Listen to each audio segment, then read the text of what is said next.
ذرا ان تمام پہلوؤں سے ہٹ کر اور متی رسول یہ بیان کر رہا ہے کہ آج یہ پہلی بار تھا جب یسوع یروشلم کے عظیم اور مصروف ترین شہر میں ظاہر ہوا یا نمودار ہوا، اور یسوع مسیح کو یہ معلوم تھا، وہ جانتا تھا کہ اس کی زمینی خدمت اس وقت تک پوری نہیں ہوگی، اس کے اس دنیا میں آنے کا مقصد اس وقت تک پورا نہیں ہوگا یا وہ کامیاب نہیں ہوگا جب تک کہ وہ اسرائیل کے شمالی حصے میں جو گلیل کے چھوٹے چھوٹے قصبے تھے وہاں سے نکل کر یروشلم کی عظیم ہیکل میں اس کا اعلان نہ کرے۔ یسوع نے 3 برس تک کفرنہوم، ناصرت، بیت سیدا اور چھوٹے چھوٹے بعض اوقات جو دور دراز کے قصبے تھے ان میں منادی کی، لوگوں کو تعلیم دی اور لوگوں کو شفا دینے میں گزارے، اور اسے یہ بھی معلوم تھا کہ اسے اپنا پیغام یروشلم کے عظیم شہر میں بھی پہنچانا۔ اب یروشلم وہ مقام تھا جہاں ہر نئے خیال اور نئے فلسفے کو جلد یا بدیر ختم ہونا ہوتا تھا، یعنی وہاں ان تمام نظریات، خیالات اور فلسفوں کو جو پذیرائی ملتی تھی وہ چھوٹے قصبوں میں نہیں ملتی تھی۔ اس حقیقت کے بارے بھی کوئی شک نہیں کہ انجیل مقدس کہ زمین کے کونے کونے تک یا انتہا تک پہنچنے کی جو کلید تھی، چابی تھی، جیسا متی رسول کی انجیل کے 28ویں باب میں حکم دیا گیا تھا کہ تمام قوموں میں منادی کرو، وہ یہ تھا کہ یسوع خود پہلے وہاں انجیل کا پیغام لے جائے۔ لہذا اس مقصد کے لیے یسوع مسیح کو یروشلم جانا پڑا، اور آپ کو معلوم ہے کہ جیسا پولس رسول جانتا تھا کہ اسے اتھینے، پھر افسس اور پھر روم جانا تھا۔ انجیل مقدس کو ہر اس مقام تک پہنچنا تھا جو ثقافت اور نظریات کے چوراہے کے طور پر جانے جاتے تھے، یعنی بڑے مشہور تھے، بڑے مشروب شہر تھے۔ انجیل مقدس کا اعلان ان تمام مقامات پر ہونا تھا جہاں دنیا ہر وقت آتی جاتی رہتی تھی، تاکہ انجیل کا وہ پیغام لوگ سنیں اور جہاں کہیں بھی جائیں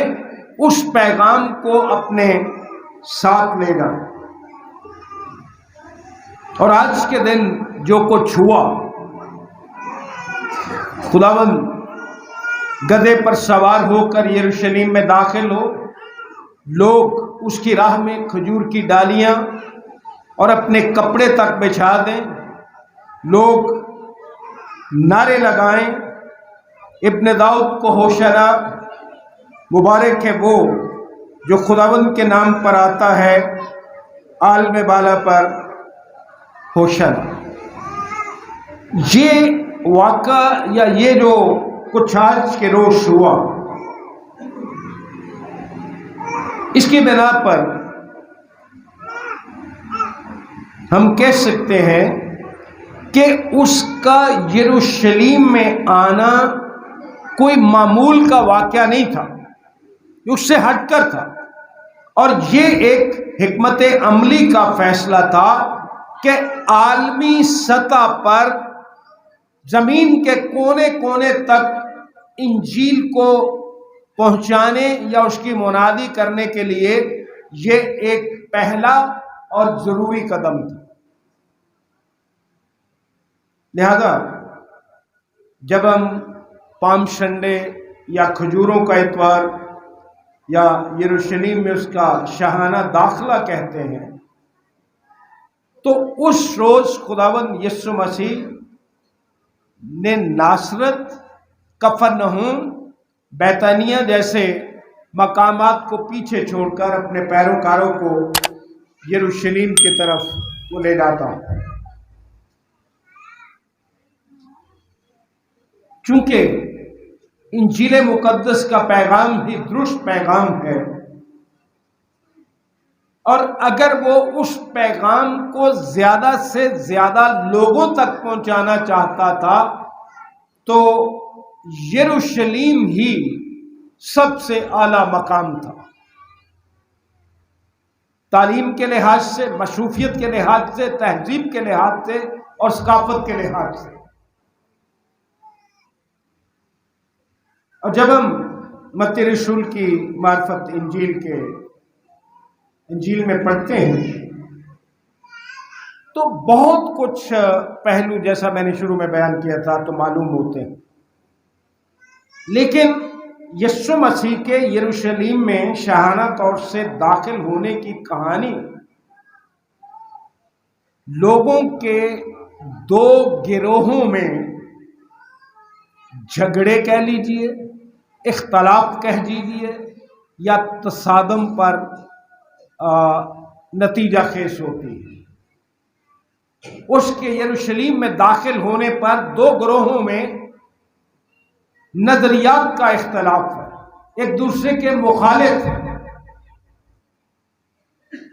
بھیڑ کے اکثر لوگ جو ہیں، یا بعض لوگ کہتا ہوں میں، جانتے تھے کہ یسوع کون ہے، اور آج میرا موضوع بھی 10ویں آیت کی بنا پر یہی ہے کہ یہ کون ہے۔ بھیڑ میں سے بعض جانتے تھے کہ یسوع کون ہے، کیونکہ انہوں نے اس کے بارے سن رکھا تھا۔ جب یسوع گدھی کے بچے پر سوار ہو کر یروشلم میں داخل ہوا تو ایک گروہ جو ہے اس کا رد عمل کیا تھا، یا وہ کیا سمجھتا تھا؟ وہ سمجھتا تھا مبارک ہے وہ جو خداوند کے نام پر آتا ہے۔ تاہم وہاں یروشلم میں ایسے لوگ بھی موجود تھے جنہیں کچھ معلوم نہیں تھا کہ یسوع کون ہے۔ آج اپنی آبادیوں میں، اپنے شہروں میں، اپنے گاؤں میں دیکھیں کتنے گرجا گھر ہیں، کتنے لوگ انجیل کی منادی کرتے ہیں، کتنی تعلیم ہے، لیکن آج بھی آپ کو ایسے لوگ ملیں گے جنہیں کچھ معلوم نہیں کہ یسوع کون ہے۔ یہ لوگ شاید وہاں کے جو رہنے والے لوگ تھے، رہائشی تھے، اور جو مذہبی زائرین ہوتے تھے، مذہبی فریضہ انجام دینے کے لیے یروشلم میں آتے تھے، شاید یہ وہ لوگ ہوں جنہیں پتہ نہیں تھا کہ یہ کون ہے۔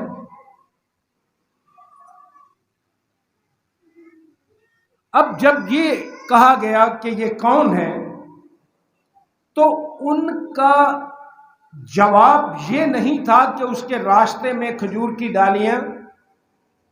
اور کپڑے ڈال کر اس کے راستے کو سجا دیا جائے۔ ان کا جواب اسے رد کرنے اور حقارت سے، نفرت سے بھرپور تھا۔ مطلب یہ کہ جب انہوں نے کہا یہ کون ہے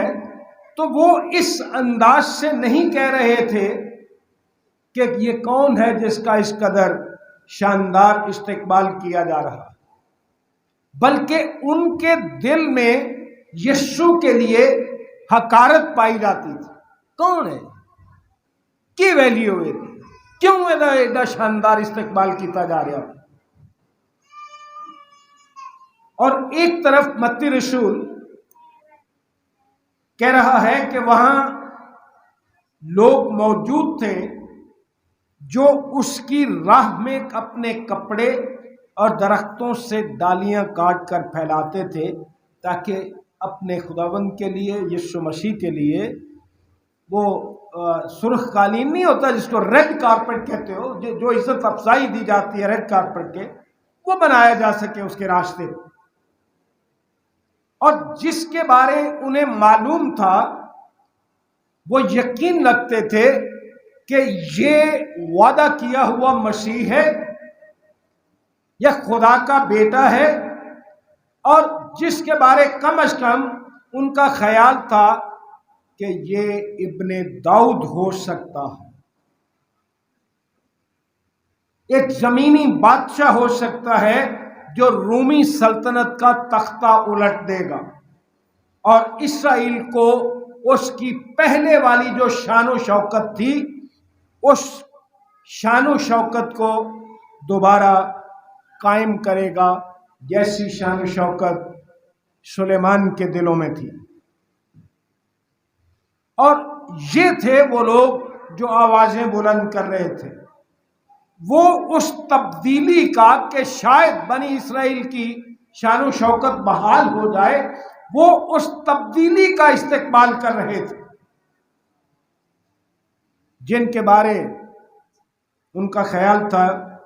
کہ یسوع کی آمد سے وہ تبدیلی آئے گی، اسرائیل پھر اپنی شان و شوکت پر بحال ہو جائے گا اور یہ رومیوں کا تختہ الٹ دے گا. دوسری طرف یروشلم جیسے مصروف شہر میں، جس طرح ہمارے ہاں لاہور، کراچی ہے، دبئی دنیا میں گنا جاتا ہے، وہاں کے یروشلم کے جو باشندے یا وہاں کے جو رہنے والے تھے، وہاں کے باسی جو تھے، وہ بڑے مہذب گنے جاتے،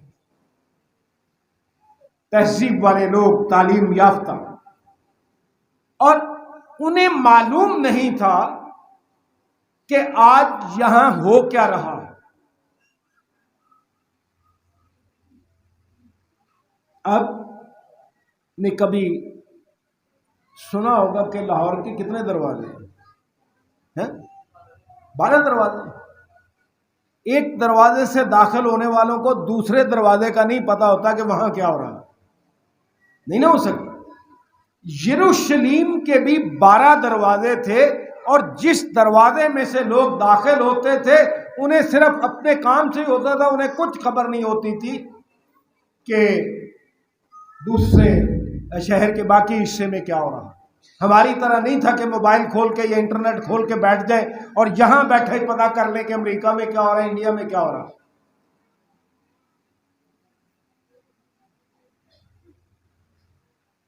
یروشلم کے دروازوں میں داخل ہونے والے اپنے اپنے کاموں میں مصروف ہوتے تھے، اور یسوع مسیح کے شاہانہ طور پر وہاں داخل ہونے کے واقعات کا جو مشاہدہ کرنے والے تھے انہیں معلوم نہیں تھا کہ یہ جو ہلچل ہے، یہ جو ساری ہنگامہ آرائی ہو رہی ہے، یہ اتنا شور مچا ہوا ہے، اس کا مرکز کون ہے، کس کی وجہ سے یہ ساری ہلچل ہے، کس کی وجہ سے یہ ہنگامہ آرائی اور شور و گل. یقیناً ہم سمجھ سکتے ہیں کہ کچھ فریسیوں نے یسوع کی تعلیمات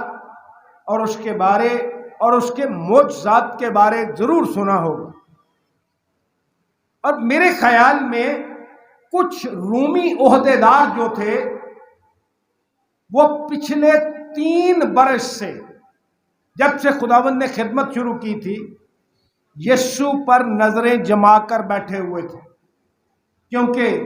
ہر روز اس کی پیروی کرنے والے بڑھتے جا رہے تھے. ان کی نظریں اس پر تھیں کہ یہ کون جس کے پیروکاروں میں روز بروز اضافہ ہوتا جا رہا ہے. اگر میں اور آپ یروشلم کے ایک اوسط درجے کے شہری ہوتے یا ایک اوسط درجے کے شہری سے پوچھتے کہ گدھی کے بچے پر سوار ہو کر یروشلم میں کون داخل ہوا، تو ہمیں پتہ چل جاتا کہ انہوں نے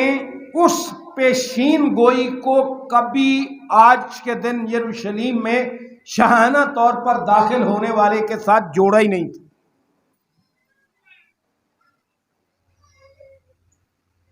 جس نے یا جس پیشین گوئی میں آج کے واقعات کی خبر دی گئی تھی، اس کا مطلب یہ ہے، جب ہم یہ کہتے ہیں کہ لوگ کیا سوچ رہے تھے، یہ پوچھ رہے تھے کہ یہ کون ہے، تو اس کا مطلب یہ ہے کہ ہر کوئی شہر میں نعرے نہیں لگا رہا تھا۔ اس قدیم شہر میں بہت سے لوگوں کے لیے بھیڑ کا ایک ہی جواب تھا، یہ کون ہے؟ جب ہم اس آیت پر غور کرتے ہیں، آپ کو پتہ ہے کہ جب کوئی سوال پوچھتا ہے نا، بات میری غور سے سن لینا، جب کوئی سوال پوچھتا ہے تو اس کے لہجے کے بارے میں بھی سوچنے کی ضرورت ہوتی ہے، جس لہجے میں اس نے سوال پوچھا ہوتا۔ اور جب لوگ سوال پوچھتے ہیں تو ان کے سوال پوچھنے کے رویے سے بہت کچھ پتہ چل جاتا ہے۔ مثال کے طور پر وہاں ایک شخص ہوگا جو دریافت کرنے کے لیے پوچھ رہا ہوگا کہ یہ کون ہے، ایک شخص ہے جو حسد کر رہا ہے کہ اتنا شاندار استقبال اس کا کیا جا رہا ہے، تو وہ کس لہجے میں پوچھے یہ کون ہے؟ تو جب بھی آپ کوئی بھی سوال پوچھیں گے آپ کا رویہ بہت کچھ واضح کر دے۔ اب جہاں تک یہ سوال ہے کہ یہ کون ہے، ایک انداز ہو سکتا ہے، ایک لہجہ ہو سکتا ہے، ایک طرف توہین اور تضحیق کا لہجہ ہو سکتا ہے، اس سے نفرت کا لہجہ ہو سکتا ہے، اور یوں محسوس ہوتا ہے کہ اس روز کچھ لوگ یسوع کو ایک دیہاتی لڑکے کے طور پر دیکھ رہے ہوں گے کہ وہ اتنے بڑے شہر میں آیا۔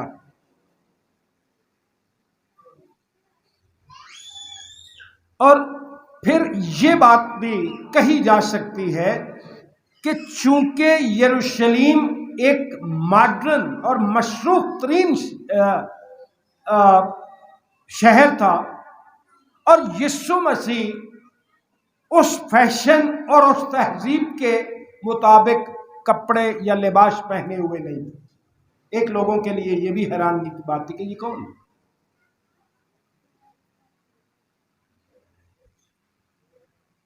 عزیز بھائیوں اور عزیز بہنوں، آج کے روز بھی یسوع ایک خاص لباس نہیں بلکہ ایک عام لباس پہنے ہوئے تھا، اور ان کے نزدیک یہ بری بات تھی کیونکہ وہ رومی فاتحوں کی طرح سفید گھوڑے پر سوار ہونے کی بجائے ایک گدھے پر سوار ہو کر یروشلم میں آئے، اور انہیں زکریا کی کتاب میں 9ویں باب کی 9ویں آیت میں جو پیشین گوئی کی گئی تھی اس سے واقف ہونا چاہیے تھا، کیونکہ پیشین گوئی تو بہت پہلے کی گئی تھی لیکن وہ واقف نہیں تھے۔ انہیں معلوم ہونا چاہیے تھا کہ زکریا نبی نے کیا پیشین گوئی کی تھی اور یسوع کو کس طرح سے یروشلم میں داخل ہونا، اور انہوں نے اس پیشین گوئی کو یسوع مسیح کے ساتھ منسلک نہیں کیا، یا یہ کہہ لیجئے کہ وہ کرنا ہی نہیں چاہتے تھے۔ جو شخص آج ان کی آنکھوں کے سامنے یروشلم میں داخل ہو رہا تھا، اس کے بارے پیشین گوئی کیا تھی؟ اے بنت صیون، تو نہایت شادمان ہو، اے دختر یروشلم خوب للکار، کیونکہ دیکھ تیرا بادشاہ تیرے پاس آتا ہے۔ پیشین گوئی کیا تھی؟ اے دختر یروشلم شاد خوب للکار، کیونکہ تیرا بادشاہ تیرے پاس آتا ہے، وہ صادق ہے اور نجات اس کے ہاتھ میں ہے، وہ حلیم ہے اور گدھے پر سوار، بلکہ جوان گدھے پر سوار۔ انہوں نے جانا ہی نہیں ہے کہ یہ گدھے پر سوار آج کون ہو رہا، کیونکہ اس پیشین گوئی کے ساتھ اس کو جوڑا نہیں ہے، انہوں نے منسلک نہیں کی۔ ان کی آوازوں میں اس تضحیک اور حقارت کا اندازہ کیجیے۔ یہ کون ہے؟ یہ کون ہے جدا ایڈا استقبال کیتا جا رہا ہے؟ ان کی آوازوں میں طنز اور حقارت کو محسوس کیجیے۔ جب وہ یسوع کو رد کر کے کہتے ہیں کہ یہ کون؟ کلام مقدس میں یہ کوئی پہلا موقع نہیں تھا جب یسوع کے بارے خبر کو طنز اور حقارت کا سامنا کرنا پڑا۔ اگر آپ یوحنا رسول کی معرفت ہمارے خداوند کی انجیل پہلے باب کی 46ویں آیت پڑھے تو وہاں بھی یہ تضحیک اور حقارت محسوس کی جا سکتی ہے۔ کیسے بنے؟ جب فلپس نے نتنیل سے کہا کہ وہ چاہتا ہے کہ وہ یسوع سے ملے، جس کے بارے فلپس ایمان رکھتا ہے کہ یہی مسیح ہے، اور وہ چاہتا تھا کہ نتنیل بھی اس سے ملے۔ جب نتنیل کو معلوم ہوتا ہے کہ یہ یوسف کا بیٹا یسوع ناصری ہے، یعنی ایک چھوٹے قصبے ناصرت سے ہے، تو اس نے کیا کہا؟ بڑی عزت دی اسے۔ اس نے بھی یہی حقارت دکھائی تھی۔ کیا اس کے کیا الفاظ سے؟ اس نے کیا کہا تھا؟ کیا ناصرت سے کوئی اچھی چیز نکل سکتی؟ آج ان لوگوں کا پوچھنا، کہنا کہ یہ کون ہے، یہی حقارت اور تشہیر۔ اگرچہ یہ الفاظ ہمارے کانوں کو اچھے نہیں لگتے، تکلیف دہ ہو سکتے ہیں، لیکن ہو سکتا ہے کہ یروشلم میں لوگ ہمارے خداوند کے بارے یہ تصور رکھتے ہیں۔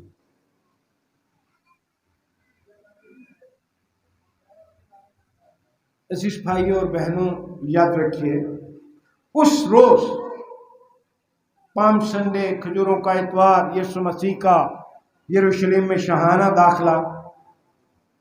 پہلے میں نے کہا کہ ہر کوئی نعرے نہیں لگا رہا تھا، اور اب یہ بتا رہا ہوں کہ ہر کوئی کھجور کی ڈالیاں اس کے راہ میں نہیں بچھا رہا تھا، ہر کوئی اپنے کپڑے اس کی راہ میں نہیں بچھا رہا تھا۔ اس بھیڑ میں ایسے لوگ بھی موجود تھے جو اس کا مضحکہ اڑانے میں مصروف تھے۔ وہ لوگ بھی وہاں موجود تھے جو قانونی اور شرعی طور پر یسوع سے متاثر تھے کہ یہ وہ شخص ہے جو لوگوں کو اپنی تعلیم، اپنی قدرت کے وسیلے سے سڑکوں پر لا سکتا، تاکہ اس کے وہاں گزرتے وقت لوگ خوشی کا اظہار کر سکیں۔ ہو سکتا ہے کہ انہیں بھی معلوم نہ ہو کہ یسوع کون ہے، لیکن ایک بات بالکل واضح تھی کہ بہت سے لوگ اسے جانتے تھے، اسی لیے نعرے لگ رہے تھے۔ ان کے ذہنوں میں ایک سوال تھا، یہ کون ہے جس کے لیے لوگ اپنے کپڑے تک اس کی راہ میں بچھا رہے ہیں؟ یہ کون ہے جس کے لیے لوگ کھجور کی ڈالیاں کاٹ کر اس کی راہ میں قالین کی طرح بچھا رہے ہیں، کیونکہ ہیکل کے جو کاہن ہوتے تھے ان کا استقبال بھی اس طرح نہیں کیا جاتا تھا۔ اور یقیناً کسی بھی رومی، یہاں تک کہ رومی گورنر جو پینتوس پلاطوس تھا، اس کا بھی اس طرح ہیرو کے طور پر کبھی استقبال نہیں کیا گیا تھا۔ اس لیے لوگ کیا کہہ رہے ہیں، یہ کون؟ نہ تو آج تک کسی سردار کاہن کا استقبال اس طرح کیا گیا، نہ رومی گورنر پنتوس کا کبھی اس طرح استقبال کیا گیا، تو یہ کون ہے جس کا اس طرح استقبال کیا جا رہا ہے؟ دوسری طرف اس شہر میں بہت سے لوگ موجود تھے جو جاننا چاہتے تھے، مزید جاننا چاہتے تھے کہ جس شخص کا اس طرح شاندار استقبال کیا جا رہا ہے یہ کون؟ یسوع مسیح کے پہلی مرتبہ یروشلم میں شاہانہ داخلے کے موقع پر پوچھا جانے والا یہ سوال آج 2000 برس سے زیادہ عرصہ گزر جانے کے بعد بھی قابل غور ہے کہ یہ کون؟ محض یروشلم کے لوگوں کے لیے یہ دلچسپی کا سوال یا معاملہ نہیں تھا، یہ ایک ایسا سوال ہے جو آج بھی پوچھا جاتا ہے اور اس کا جواب دیا جاتا ہے۔ یسوع کون ہے اور اس کی تعلیمات پر ہم کیوں توجہ دیں؟ یسوع کون ہے اور دنیا میں اتنی بڑی تعداد میں لوگ اس کے اختیار کے تابع زندگی بسر کیوں کر رہے ہیں؟ حالانکہ انہیں چوڑا کہا جاتا ہے، انہیں مارا جاتا ہے، ان سے نفرت کی جاتی ہے، پھر بھی اتنی بڑی تعداد میں لوگ اس کے تابع ہو کر زندگی بسر کر رہے ہیں، تو یہ کون؟ اب دیکھ سکتے ہیں کہ کچھ لوگ اب بھی یسوع سے نفرت کرتے ہیں، لیکن خداوند کا شکر ہو کہ اس 21ویں صدی میں ایسے لوگوں کی تعداد میں اضافہ ہو رہا ہے جو کسی بھی طرح سے یسوع کو اپنا نجات دہندہ قبول کرنا چاہتے ہیں۔ ہاں، دوسری طرف ایک اور بڑا افسوسناک پہلو بھی ہے، اور وہ کیا ہے کہ دنیا میں بہت سے لوگ ایسے بھی، بلکہ ان کی تعداد میں اضافہ ہوتا جا رہا ہے، جو کسی طرح کے بھی مذہب سے لا تعلق ہے۔ جی دساں کی لینا مذہب، وہ مذہب سے تعلق ہی نہیں رکھنا چاہتے، کسی بھی مذہب کو تسلیم کرنے کے لیے راضی نہیں۔ لیکن شکر ہے کہ وہ لوگ آج گرجا گھروں میں موجود نہیں، انہیں کھجور کی ڈالیاں اس پہلے پام سنڈے یا پہلے کھجوروں کے اتوار کی یاد دہانی کے لیے نہیں مل رہی، یا وہ نہ کسی کو دے رہے، وہ باہر ہی ہیں، کلیسیا سے بھی اور چرچے سے بھی۔ عزیز بھائیوں اور عزیز بہنوں، یاد رکھیے کہ دنیا بھر کے ہر شہر میں اور ہر قصبے میں اب بھی ایسے لوگ موجود ہیں جو کہتے ہیں یسوع کون؟ یسوع کون ہے؟ میں کیوں اس کی بات سنوں؟ بہت سے مذاہب اور فلسفوں سے بھری ہوئی اس دنیا میں، جہاں لوگ یا تو یہ سمجھتے ہیں کہ تمام مذاہب ایک ہی جیسے ہیں، یا یہ کہ غیر واضح یا مشکوک روحانیت ہی وہ سب کچھ ہے جس کی ہمیں ضرورت ہے، اس طرح کے لوگ۔ لیکن ہمارے لیے اس سوال کا جواب بہت اہم ہے۔ ہم جو خداوند کے نام سے کہلاتے ہیں، ہم جو مسیحی کہلاتے ہیں، آج گرجا گھروں میں عبادت کے لیے اکٹھے ہوئے، ہمارے لیے اس سوال کا جواب انتہائی اہمیت کا حامل ہے۔ یاد رکھیے میں کسی مذہب کی بات نہیں کر رہا، نہ میں کسی مذہب کے خلاف ہوں، نہ میں کسی مذہب کے بارے کو برے الفاظ کہہ رہا ہوں، میں صرف یہ کہنا چاہتا ہوں، آپ بھی میرے ساتھ یہی کہیں گے کہ میری امید صرف یسوع کے خون اور اس کی راست بازی میں، مجھے یسوع پر پورا بھروسہ ہے، میں مسیح جو میری مضبوط اور ٹھوس چٹان ہے اس پر کھڑا یا کھڑی ہوں، اس کے علاوہ باقی سب بنیادیں ریت کی طرح ڈوب رہی ہیں، یہی ایک ٹھوس بنیاد ہے جو قائم رہتی ہے اور جس پر ہم کھڑے ہیں۔ سوال کا جو دوسرا رخ ہے وہ موجودہ دور میں بھی لاگو ہوتا، ایسے لوگ ہیں جنہوں نے یسوع سے جو کچھ سنا اور جو کچھ انہوں نے دیکھا ہے وہ اس سے متاثر ہیں، اور وہ حیران ہوتے ہیں کہ یہ کون ہے جو ایسی چیزیں حاصل کرنے کے قابل ہے۔ اب ذرا غور سے سنیے جو میں نے یہ جملہ کہا، دنیا میں بے شمار کتابیں ایسی ہیں جو مہینوں بلکہ سالوں سے الماریوں میں پڑی ہیں، کوئی نہیں انہیں دیکھتا، کوئی نہیں انہیں پڑھتا، ان پر دھول مٹی جمی رہتی، لیکن بائبل مقدس، انجیل مقدس 2000 سال سے زیادہ عرصے سے نسل در نسل اور ایک زبان سے دوسری زبان میں منتقل ہو رہی ہے۔ خدا ان کا شکر کیجیے۔ سلطنتیں، بادشاہیں بنتی ہیں، ختم ہوتی ہیں، نظریات آتے ہیں، ختم ہو جاتے ہیں، لیکن اس سارے عرصے کے دوران اور تمام آوازوں اور نظریات کے باوجود لوگ آج بھی یسوع کا نام بلند کر رہے ہیں، اس کے نام کے بلند آواز سے نعرے لگا رہے ہیں۔ اس روز کی طرح آج بھی یسوع کے نام کی آوازیں بلند ہو رہی ہیں۔ ابن داؤد کو ہوشنا، مبارک ہے وہ جو خداوند کے نام پر آتا ہے۔ یہ کون ہے جس کی تعلیم سن کر آج بھی لوگ اس کی تکریم، تعظیم اور بزرگی کرتے ہیں۔ اگلے الفاظ کان کھول کر سنو، یہ کون ہے جو پترس، یعقوب اور یوحنا جیسے لوگوں کو لے کر کفرنہوم سے دنیا کے ہر کونے کے گھروں میں لے جاتا؟ کیا کہہ رہا ہوں میں؟ یہ کون ہے جس کی یہ قدرت ہے